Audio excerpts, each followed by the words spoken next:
Bonjour à toutes et à tous, bienvenue chez Ophi Invest AM pour notre point hebdomadaire de marché.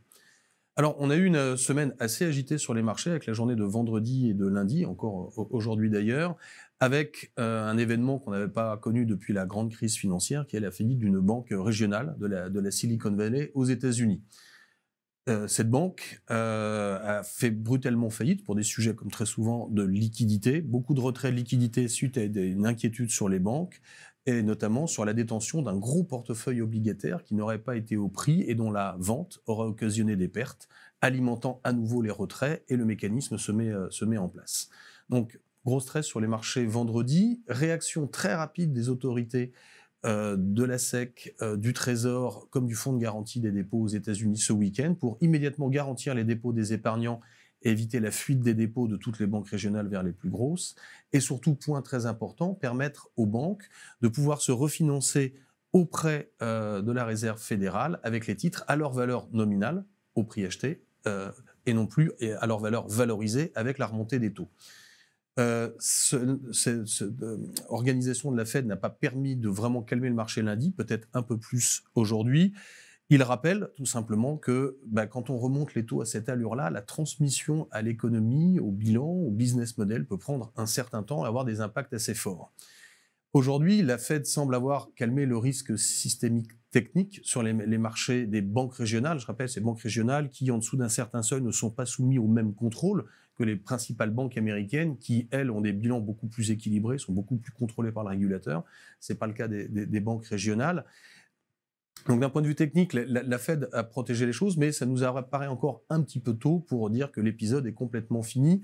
Et il peut être fini peut-être localement sur ces banques régionales, mais il rappelle que la valorisation des titres obligataires dans le bilan des banques reste un sujet quand les taux remontent, en particulier aux États-Unis, sur ces banques régionales.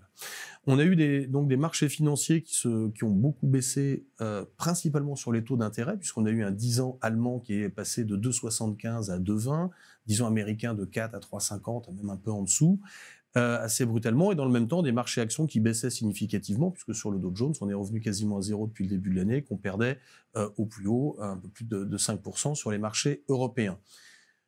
Aujourd'hui, notre vue est la suivante. Du point de vue des taux d'intérêt, on trouve que l'exagération est assez élevée quand même du côté de 20. Alors, c'est en train de remonter à l'heure où je vous parle un peu, dans la mesure où le banquier central, même s'il va peut-être faire un peu plus attention à son risque systémique, on le voit par ses actes, et protéger l'épargnant et l'entreprise, va continuer son combat contre l'inflation.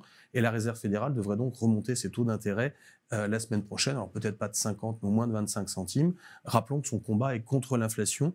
Et si elle sera toujours vigilante aux impacts que peuvent avoir ces remontées de taux, elle continuera de lutter contre l'inflation. D'autant plus que le chiffre qu'on a eu à l'instant aux États-Unis, s'il voit l'inflation globale baisser de 6,4 à 6, voit l'inflation cœur quasiment stable d'un mois sur l'autre, toujours entraîné par des salaires et un emploi dont la vivacité montre à la Fed qu'elle n'a pas fini de son combat contre l'inflation. Côté Europe, également un mouvement assez net sur les baisses des anticipations de la part du marché sur les relèvements de taux de la BCE. Là encore, sans doute un peu d'exagération. Donc aujourd'hui, des taux d'intérêt qui nous paraissent avoir anticipé trop de ralentissement, sans doute dans la fuite vers la qualité, pardon. Inversement, côté action, le marché et les anticipations pouvant encore s'auto-alimenter, je dirais, d'inquiétudes successives, il nous apparaît trop précoce pour revenir se positionner aujourd'hui sur ce marché, surtout qu'au-delà du phénomène technique de la banque de la Silicon Valley, c'est une succession de phénomènes liés à la hausse des taux qui peuvent intervenir.